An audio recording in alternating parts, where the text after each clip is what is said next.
So today we're talking about Thanksgiving, right? Teaching Thanksgiving. So this is a really weird topic to be talking about. This is an interesting thing for me to be presenting to you. As an Indigenous person, and I also happen to find myself as a teacher, right? I kind of come to this moral dilemma, fork in the road, where I don't really... I want to be able to present information in an honest and factual way, but yet I also want to make sure that I'm unbiased and I'm not perpetuating my biases, cultural stereotypes, right? And I just want to make sure that we have an honest and open dialogue. I think that there's a lot of things going around, of course, online, where we see different iterations of what these stories can do and how they've kind of manifested throughout our culture. So I find myself in a unique position as an educator, right, to speak on these things, because it's not that my word is the only one that we have to listen to, of course, but it comes through an educated and critical analysis of the information that is out there, right? That's what scholars do. So I'm going to be looking at Thanksgiving. We're going to be talking about the differentiations between the fact and the myth. Most of what we know about Thanksgiving comes from myth, right?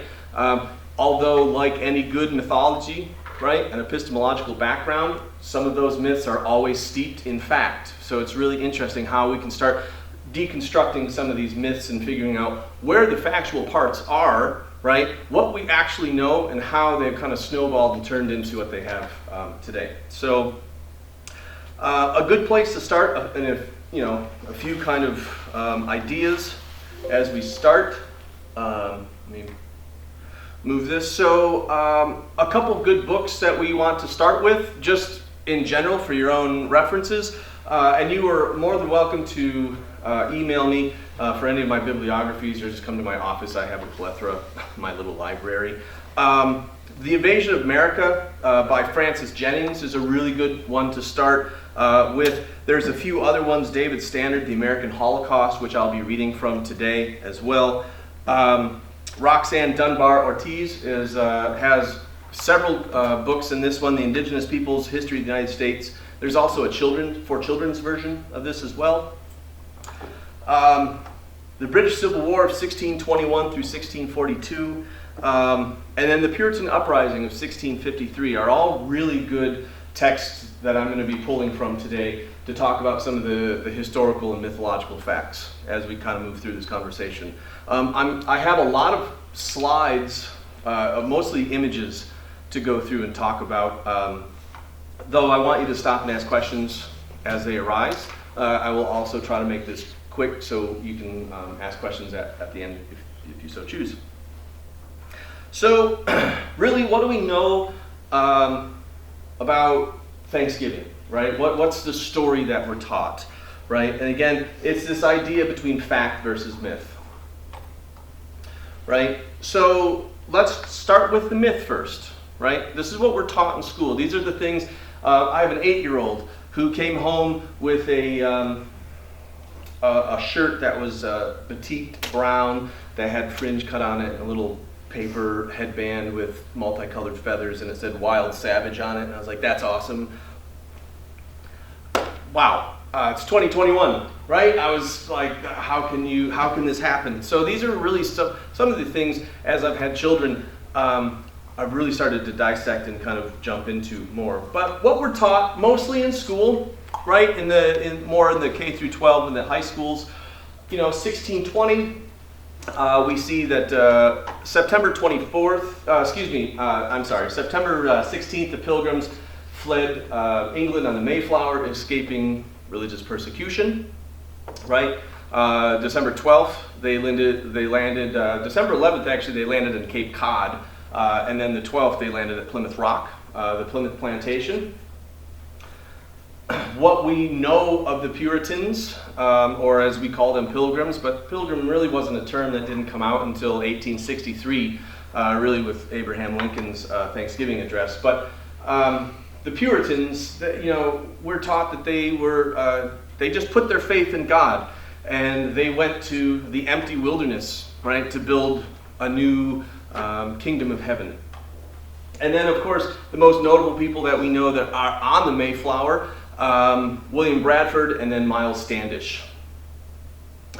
Miles Standish is a military leader, and then William Bradford will become the governor of the new Plymouth colony. Right? We hear stories typically that the Pilgrims, they get here, and I'm using some quote-unquote terms at the moment, but essentially they get here in December. It's hardship. They don't know what they're doing. They barely survived the winter, right? More than half of them died. And then in the spring, we have the one lone Indian that comes and saves them, Squanto, right? Tisquantum was his name. But there's also another train that Samoset, the other English-speaking indigenous person that came and helped them survive throughout the spring, how to plant crops, corn, how to harvest and live with the land, so on and so forth. Essentially, that's right what we're taught. The other part of this is that now the springtime, now that the harvest has become bountiful, the other thing that we're taught is that the people that they inhabit or that they come in contact with, the Wampanoag, right, were their friends, right? And it was just a very easy transition. They were welcoming, oh, hey, new people, hey, come on in, right? They showed them how to plant and how to garden, how to farm, how to harvest animals, how to live within the forest. And then at harvest time, their harvest was bountiful, so they invited the indigenous populations to feast with them. And it was, right, that's kind of joyous. What? It was joyous. Yeah, right. That is what Thanksgiving is. And these are the types of images that we see that are replete throughout our culture, right? Something like this is extremely satisfying to look at. It's very painterly. Has a lot of atmospheric perspective, right? It's very soft. It's engaging, but it's complete fabrication, right?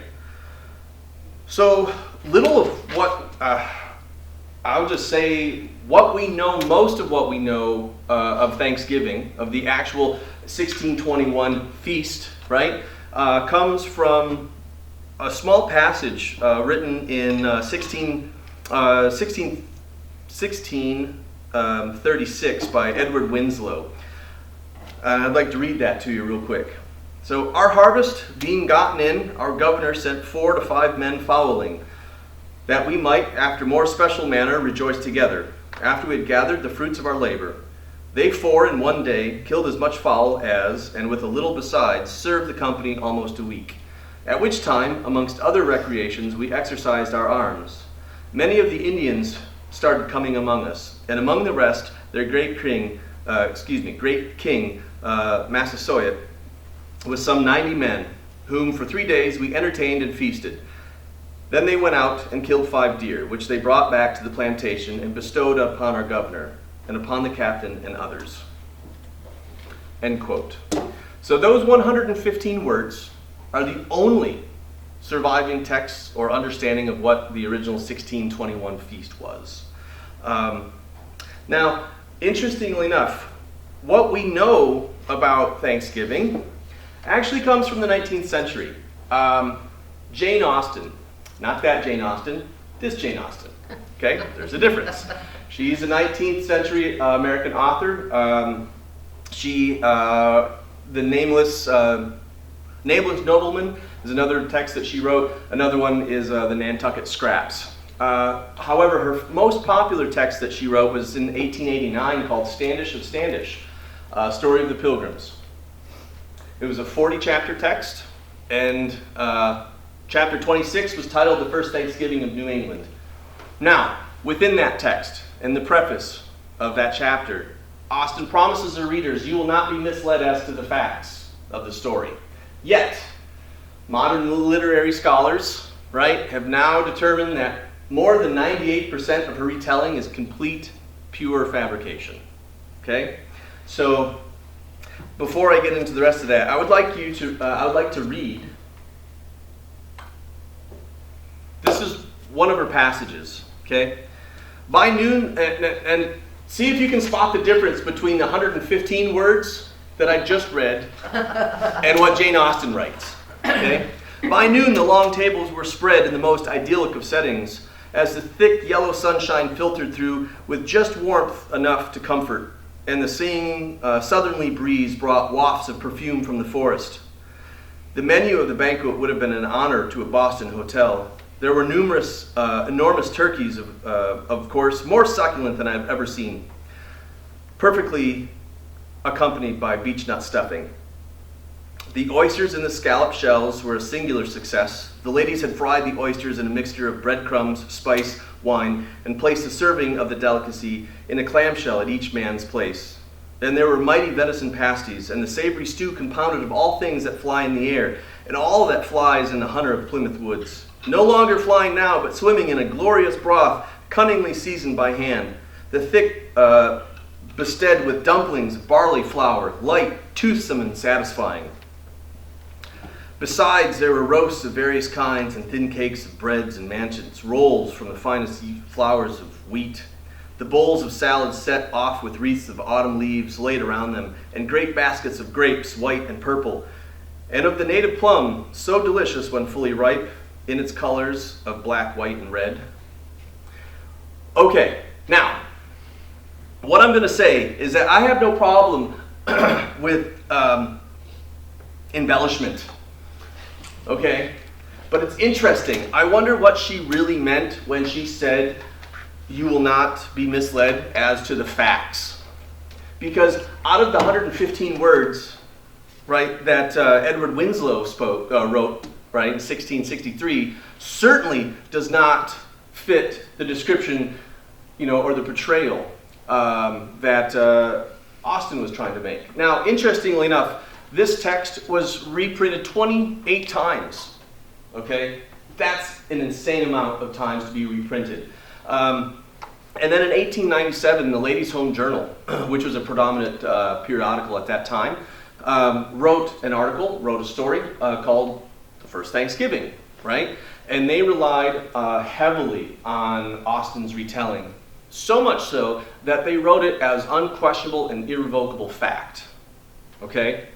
Now, the thing about Austen's text was she didn't have the images with this text, all right? That didn't come later. That didn't come until the Ladies' Home Journal. So this is the image by J.L. Taylor from 1889. This is the text or the image that accompanies the Ladies' Home Journal image, right? Showing very specifically this idea of pilgrims and Indians. Right? And I say these things with quote marks, just because that's the easiest way to translate some of these concepts at the moment. But at this point, the stereotype was now complete, okay? Because now we have an image to go along with this really poetic, sappy, drippy narrative, right?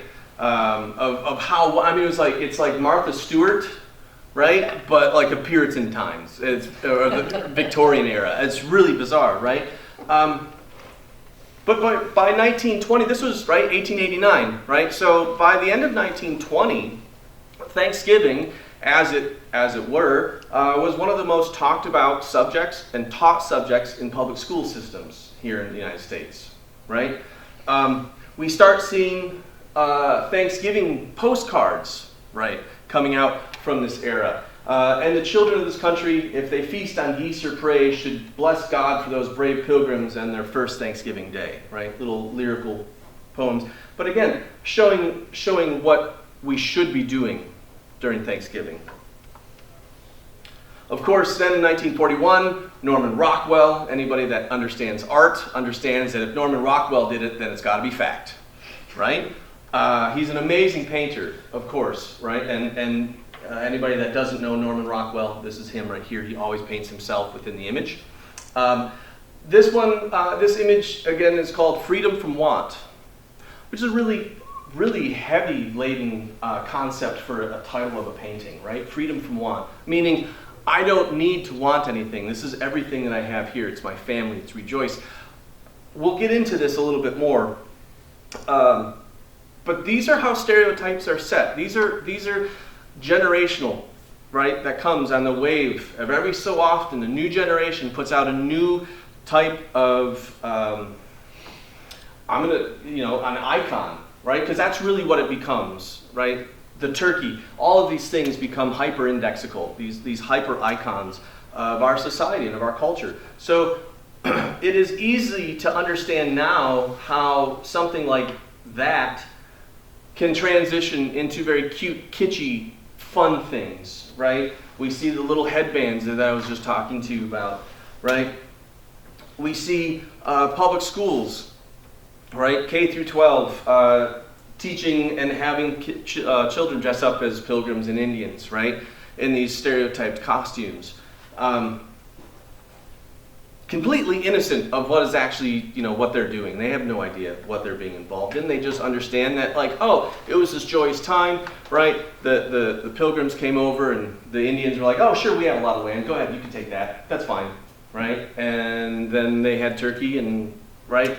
Of course, we also have things that reify all of these ideologies as well. We have the Macy's Thanksgiving Day Parade, which continue to token and fetishize Indigenous people and Indigenous cultures with the celebration, right? What this appears to be in the top left is an act of approval of saying, yes, these types of things are completely fine with the majority of Indigenous people. These things are truth and fact. Again, now mythological beginnings are starting to be understood as just plain fact. And as generations kind of get removed from these concepts and these mythological threads, it is more difficult for them to start pulling them apart and understanding what's really happening. Of course, we have the Plymouth Thanksgiving Day Parade, right, where it's the voyage to America. We have amazing replicas of the Mayflower, so on and so forth. So what that really does, though, is it makes a really easy transition to understand how we can allow those types of things to transform into these types of things, right? So the one is from Springfield, Oklahoma, 2016, 15-16 homecoming float, right? Where now we can scalp the Indians, right? We see, I forgot to put the the doodad. But this is against the Kansas City Chiefs, and then the Seattle Seahawks. However, this character here on the right shows up at several different sporting events, and it is quite grotesque. But he has a beheaded Indigenous person on the end of a knife, right? And then, of course, my favorite thing to do on Thanksgiving, right after you eat meal, you sit and watch a football game on TV, right? And what is the one that they always have pitted against each other? Now, luckily and thankfully, the Washington Arskins have changed their names now to the Washington football team. But still, we are pitting these two cultures together, right? It's just a really interesting dichotomy why you would have this. And they do that very specifically, and they play on that, right? Okay. Now, that's what we're taught. That's how these things evolve. Let's talk about some things that we're not taught, right? Well, first off, who are the Puritans, right? What are the Pilgrims all about, right? Well, okay, we're taught that they are refugees, right? Seeking new land and escaping England from persecution. That's not exactly the case. So the Puritans, even in Europe at that time, right, were religious fanatics. They were zealots, right? And they were under persecution, and I don't say rightfully so, but the reason why a lot of the times that they were under persecution, being jailed and executed in public, is because they were trying to overthrow the parliamentary government of England, which they actually did succeed in doing, right? But they were being persecuted, and they felt that they were being wrongly persecuted because they did not agree with the way the Catholic Church was running, and they wanted to purify the Catholic Church. So they actually fled England first to Holland, right? Which Holland took them in for about 10 years or so, but then they were, the Puritans didn't like how the children and the next generation of the Puritans that moved to Holland were taking over these Dutch acquaintances, and they were starting to be too assimilated into Dutch culture, and they weren't strict enough. So they left again, and they went to what we're going to call the New World. But they, oops, boom, come on, there we go. But yeah, they were religious fanatics. Okay, they were extremists. They wanted to overthrow the English government, and again, they succeeded. They were not simply refugees, right, that put their fate in God's hand. They believed that they were the chosen elect, right? They believed very, very fervently to the book of Revelations in the Bible, that they were God's chosen elect, and it was their sole divine purpose to wage a holy war against anyone or anything that did not specifically believe the way that they did. So when they got to the New World, again, got to this continent, they were here very specifically to establish the new kingdom, right? The kingdom of God that was talked about and foretold in the book of Revelations. So they were extremely religious. Let's just say that at the least. Now, another thing that's not really talked about, and you kind of have to wrap your brains around this, is that they were extremists, right? These were not just pacifists. Most of the Puritans that came over were mercenaries, okay?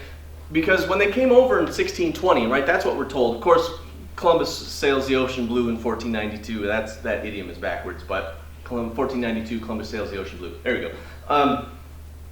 That's when the Spanish came over and started the Spanish conquest, right, in 1492. But, 1620 was not the first time that the Europeans had been here, right? 1564, the French Huguenots started their first settlement in Jacksonville, Florida, right? The French were coming over, the Dutch and the Spanish were already there, right, establishing colonies up and down the coast. So by the time the Puritans got here in 1620, right, there were already well-established settlements going on. Of course, the most famous one in 1608, John Smith founded Jamestown, right? So there was a precedent for them to come here. But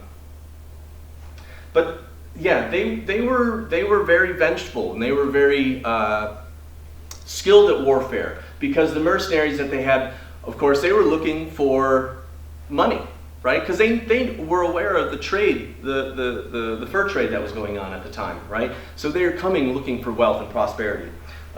They certainly were not innocent by any stretch of the imagination. And here's just a small, a quick chart as far as like some of the trade routes that were going on from 1492 through 1502 with the Spanish as well.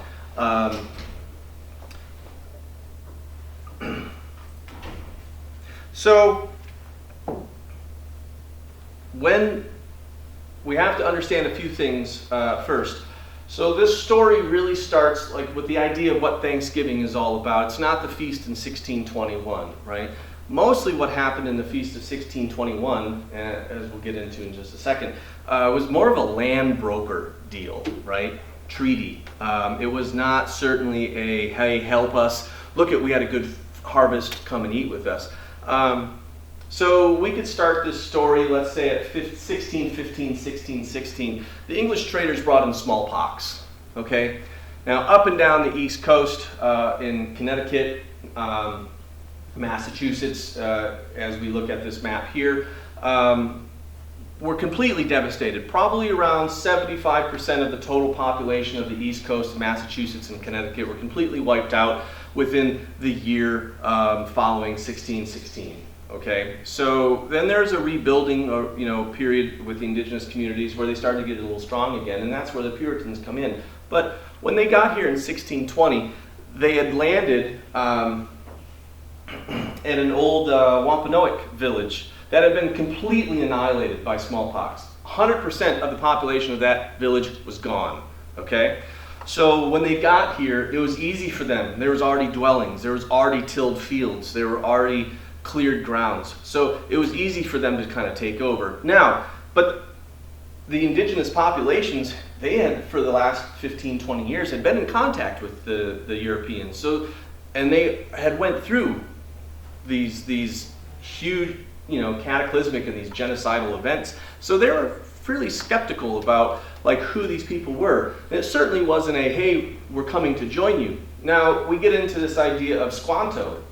Well, Squanto was taken captive in 1605 and sent to the Spanish as a slave, right? It wasn't until he got to England that he was able to meet his benefactor and buy his way out of slavery and get back into the New World. So by the time that the Puritans got here, he came back in 1619, the year prior to the Puritans, came back to Pawtucket, the village in which the Puritans now call Plymouth, to find his people completely gone. So he was the only sole survivor of his village. So he went to go live with the Wampanoag, Massasoi, and his tribe. So when the Puritans got here, they were pretty surprised to see that all of these people were still alive. But just to understand a kind of perspective that they were looking to do, in 1623, Mather the elder of the Puritans gave a christening sermon. And he said that he gave thanks to God for the devastating plague of smallpox, which wiped out the majority of the Wampanoag Indians who had been their benefactors. And he praised God for destroying chiefly the young men and children, the very seeds of increase, thus clearing the forest to make way for better growth. So they were completely aware of what was going on, and they were pretty, they took advantage of it. So Massasoi, they do meet, of course, right? Some images that we usually typically see amongst the Thanksgiving kind of images that we see, that the Puritans are welcoming Massasoi and his warriors into the village. But again, they were weary and kind of leery of what the Europeans were up to. So it was more of a fact, and we listened to what Edward Winslow was saying, that they were firing guns. Now, interestingly enough, from an Indigenous historical standpoint, once they heard gun firing, right, they were used to this. So they came very heavily laden, ready for war, ready to fight, not knowing what they were going to run into, okay? It ended up more than likely what we now think the 1621 feast was a bland deal. It was, can we stay here, under the auspice of protection, right? We will protect you, you protect us. So it was a mutual agreement. Now, but also think about this, that 75% of the Wampanoag tribe was completely gone, right? So now, if we go back to this chart that we're looking at, we see the Narragansett, the Nassauit, the Pequot, and the Mohegan, right? These are the prime tribes that are in the area that are now shuffling and fighting for power, right? Of the immense fur trade and wampum trade that was going on with the French and the Dutch. And the English wanted a part of that. So what was going on was, an understanding that the English would help Massasoi with his enemies, okay? So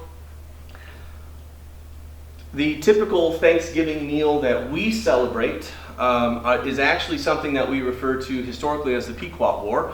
Arbitrarily, it's 1636 to 1638, but we can find accounts. They're kind of sketchy. 1633, we see some accounts. But 1638 seems to be the definitive end to the Pequot War. Oops, I'm sorry. Oh, that doesn't affect you at all. Okay.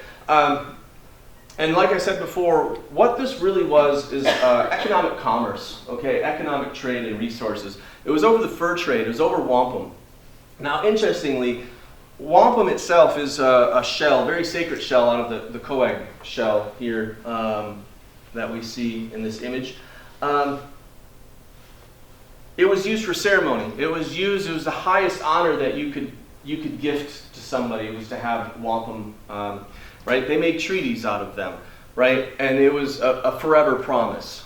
But interestingly, you can see this mindset and how different the mindsets of these two epistemological backgrounds were of these cultures, because the English instantly equated wampum to money, right? And that's just not the way wampum works. That's just not how it is. But that's what the English equated to it, right? So when they realized, or when they made that fundamental shift in that perception, right? That started commodifying everything, and then everything else spiraled out from that. That the fact that it was a resource war, right? It was all about economic trade. He who controls the wampum and the furs controls the region and the land. Okay. At the time, because the Wampanoag and the surrounding groups were devastated by these plagues that were going through, right? But the Pequot rose. They weren't as affected, right? They were a little bit removed from the East Coast, right? So they weren't as affected by these plagues that were going through. So they rose to prominence in the region as far as like trading, political power, so on and so forth. Well, the English, doing what the English do, come in and they want it all. So, and there are several events that kind of are the prelude to the Pequot War, but most notably is the murder of the English trader of John Oldham. In 1637, he was actually murdered at the Massasoi, which is a smaller group within the region. However, the William Bradford, the governor of the Plymouth colonies, along with John Underhill and John Mason, used that as the catalyst for their usurping of power from the Pequots. So on May 1st of 1637, the Plymouth colony declared war on the Pequots, right? And this is the first time, what we will see is the first time that America, quote unquote, or that any type of these Puritans, these Pilgrims, decided to engage in the mass wholesale slaughter of indigenous people. Up until this point, although skirmishes did happen, there were no complete massacres, right? This is the first massacre that we will see. So they enlisted the help of Pequot enemies, enemies, the Narragansett and the Mohegan, and it was seriously nothing more than control over the wampum and the fur trade. So what they did is they devised a plan that they would sail past the Pequots territory, and then they landed in Narragansett territory, and then they snuck around. Now, and they attacked the Pequots, which were gathering at that point in time at the end of autumn for their green corn harvest festival, right? Their understanding or their telling of it was about 400 indigenous inhabitants. Modern scholars now put it up where in the high 700s to almost 800 inhabitants, which would probably equate to about a third of the Pequot population at that time. And they met them at the camp. They called it Fort Mystic, but it was at the forks of the Mystic River. This is a typical image here of what an encampment would look like.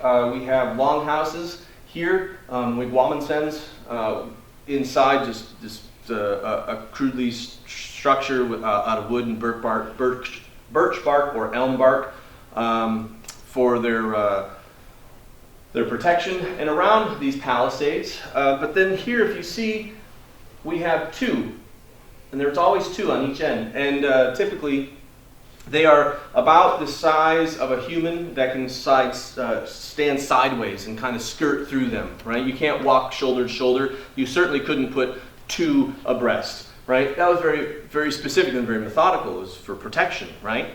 So this is the Palisades. And these are about, 10, 12, 15 feet tall, right, that were pointed on one end, right, for protection. So Underhill and Mason, along with the Mohegan and the Narragansett, decided to have a pre-dawn raid. Right? Well, everybody was still sleeping, as so we see so much in the movies. Of course, it's attack at first light. That's exactly what they did. An attack is exactly what they did. So they started rushing into the Palisades, and they realized, though, the problem. They had about 400 men with them. They couldn't get them into the fort, into the Mystic Fort fast enough because of the way that these their entrances were constructed, right? And they were allowing the Pequots to put up fierce resistance, rightfully so. So what John Mason says at this point, and this is documented and many times, that this will not do. We can't kill them this way. We need to burn them. So he and Underhill devised a plan to seal off the exits and the entrances and set the camp on fire.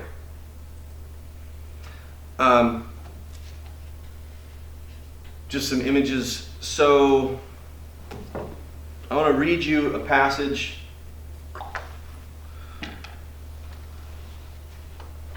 So here is this is John Mason talking about after the fact. And indeed such a dreadful terror did the Almighty let fall upon the spirits, that they would fly from us and run into the very flames that they were being perished in. And God was above them, who laughed at his enemies and the enemies of his people to scorn, making them a fiery oven. Thus hear the stout-hearted spoil, having slept their last sleep. And none of their men could find their hands. Thus did the Lord manage to bring among justice to the heathens, filling this place with dead bodies.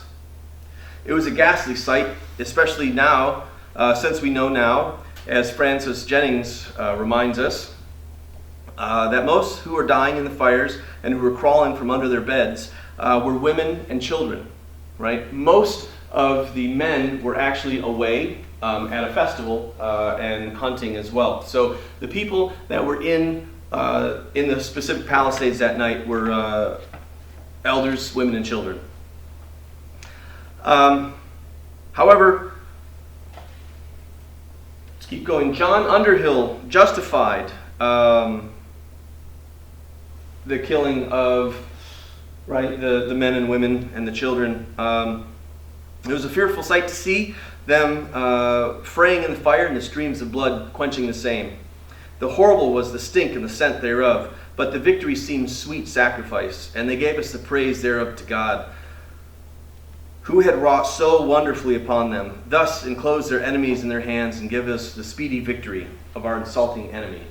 Sometimes the scripture declareth, women and children must perish with their parents. We had significant light from the word of God in our proceedings.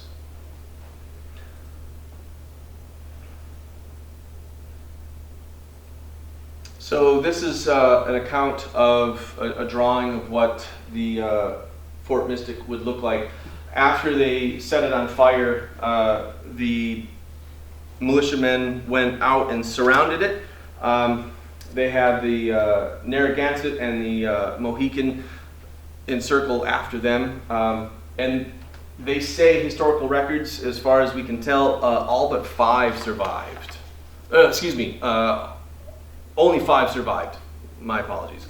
All of them were either beheaded, scalped, stabbed, or burnt alive.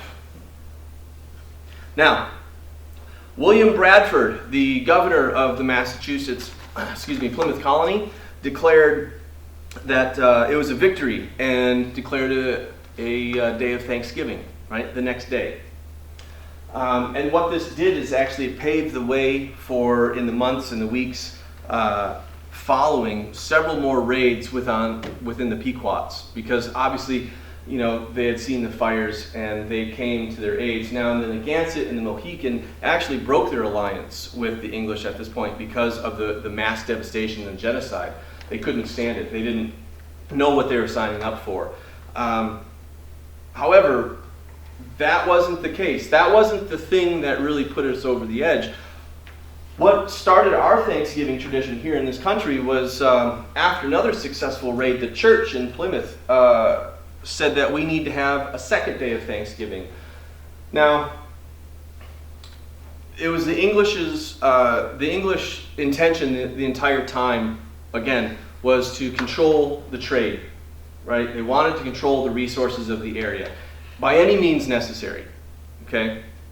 Because remember, they were cleansing the savage and the heathen wilderness for the church and for the greater glory of God, right? So the Pequots were their first enemy that they had to get out of the way in order to establish hierarchy.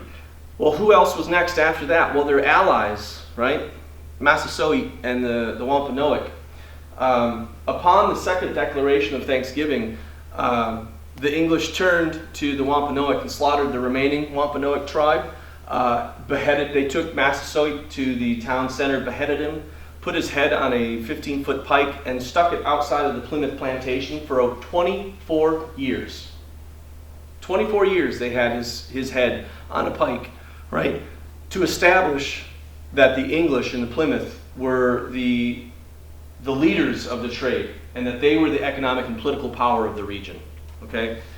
Now, George Washington comes along with his first iteration of the Thanksgiving Proclamation in 1789, essentially suggesting that maybe instead of celebrating a Day of Thanksgiving after every massacre, maybe we should just do it like once a year, right? And he decided that maybe we should take one day in November to honor all of the brave, God-abiding citizens that came here to the shore and were able to procure land for our new nation, right? Now, of course, Abraham Lincoln reifies this on October 3rd, right? Same date, 1863, excuse me, during the Civil War. This is where he made Thanksgiving a national holiday, of course, but he was trying to heal the nation that was, at odds with each other. But Abraham Lincoln was the first time that we had heard this idea of Pilgrims and Indians in this together thing. And then, of course, Jane Austen she ran with it. She kind of did her thing, right? That she did. So we have historical precedent for this. This is why, and this is what happens. In the second day of Thanksgiving, they beheaded everyone, and then they used their heads as sporting balls, soccer balls, to kick down the middle of the street, right? They would display appendages as trophies, right? We also, from that Pequot War, we get the first iteration publicly of the term, and I'm going to say it here now, redskin. I don't particularly like saying that, but during the Pequot War, the Connecticut and Massachusetts colonial officials had offered bounties. Now, this is William Bradford, offered bounties for the heads of the indigenous people, right? It started heads. That's how it started. But then practicality kicked in. They're like, well, we can't carry too many heads, so let's just do scalps instead, right? And they would offer money for scalps of women, men, and children. And this is the first iteration of the term redskins that we see in history being used as a form of torture and terror amongst the indigenous peoples. So again, if we go back to this whole but it was a pleasant time, it's turkey and stuffing and cranberries and Meemaw's house and it's warm and fuzzy and football, right? We have such a disconnect historically, right? We don't see these things through a decolonized lens. We don't see them through a critical analysis or critical lens, right? And I think that's why it's so important. So let's move it to 2021. I've got 10 minutes. Now we have this huge wave of racial reckoning happening in this country after the public murder of George Floyd by a pandemic captivated audience, right? Huge waves of social change are happening, and rightfully so. But now we have this question about Confederate monuments, right? And that's not we can talk about monuments on a different day. Ask me later. But let's talk about monuments. What do they do? What do they represent, right? What are those indexical signs? What do they stand in for, okay? So we have two statues here now of John Mason at Windsor, Connecticut, and then this one's at the Connecticut State Capitol. And they're, now the one at Windsor has been removed. However, the one at the State Capitol has not been. They refuse to move it at the moment, right? But there are social movements right now to get this statue removed because of everything that this man in particular has to do with the history of the Wampanoag people. Now, quickly, the prelude or the end of the Pequot War, this is another reason why this is so important. The Hartford Treaty was in 1638. What that treaty, which was brokered by the English and ratified by William Bradford, stated that the surviving Pequot must live amongst the Mohegan and the Narragansett. They could no longer call themselves Pequots. That was illegal under pain of execution. And no living Pequot and or living descendant could ever inhabit their traditional territories in Connecticut again. Right? So, knowing that and seeing these monuments here at the state capitol in Connecticut, like that's a really powerful thing, right? That has a lot of power. Who has the power? Who gets to have that and name that power, right? This is a little bit of what I talked about during the land acknowledgement talk. It's about naming who gets to be named and who doesn't, right? So we kind of look at the idea of Thanksgiving a little differently than most people in a contemporary culture. So with that, I say thank you. Are there any questions or any comments that you have or understanding? I guess the biggest thing I want to stress is, what do we tell our children? How do we bring this up? Mom, Dad, did that really happen? Did the Indians and Pilgrims really get together? No, they didn't. So how do we tell truth to power, right? How do we talk about that? That is something that I hope that you all get out of this conversation today. So, anyways, questions, comments?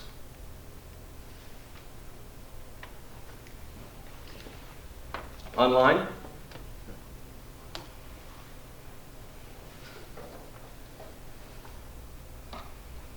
I guess I'll speak up because I type really slow. Sure.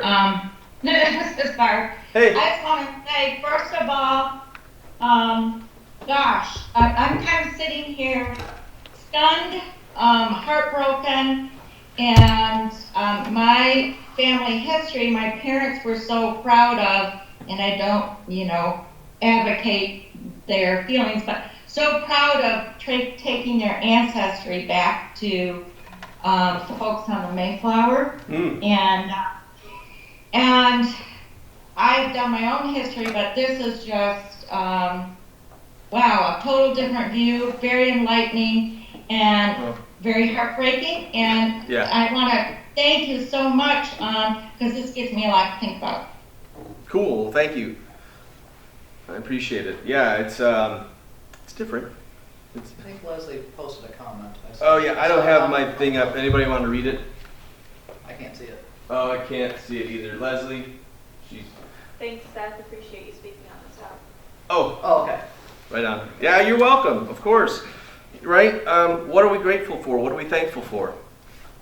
That's an interesting thing that we have a conversation. Now, that is not to say that I don't enjoy turkey, right? Or stuffing, or creamed corn casserole, right? Because hot damn, I do. But it's just making sure that we understand why we're celebrating. It's not that you can't celebrate it, because honestly, the original understanding of like how it started and then what it has turned into are completely devoid of each other, right? But we have to be cognizant, we have to be aware of like where that thing came from.